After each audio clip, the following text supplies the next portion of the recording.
Then the unmounted programs are unmounted horsemanship, where the outcome is teaching individuals with disabilities how to care for horses, basic to advanced.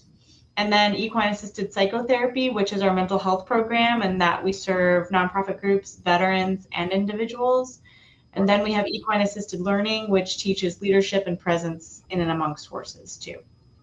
So we're busy. You talk about cerebral palsy. You know what? Let me give you you're not alone. There's a guy who actually, the Detroit Tigers broadcaster, Jason Bonetti, who's now working for NBC Sports.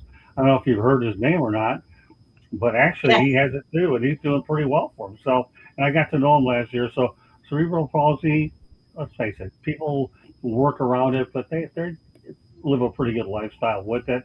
It's just one of those situations like any ailment, you have to work through it and get used to working through it as well. And I know Jason as well.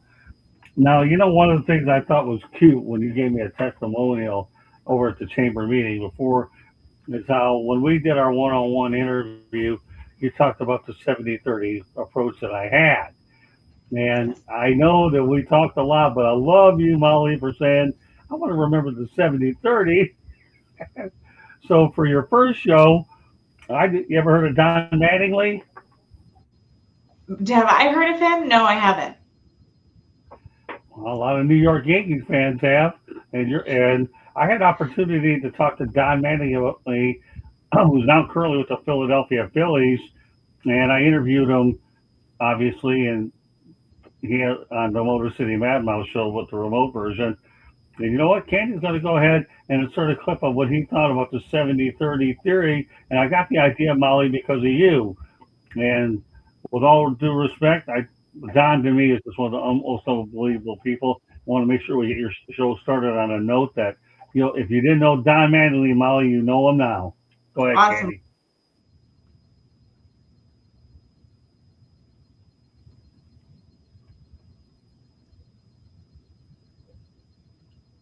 I need a little bit of advice now from you. You always give it to me anyways. I know the Alzheimer's thing. You've always been saying, keep meddling and all the concussions.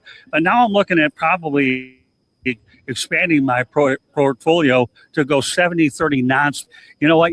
I've done it a lot in sports. Do you think it's a pretty good idea at ages like ours to maybe rebrand a little bit and expand that portfolio? Nothing wrong with growing, right? And getting better and better over the years.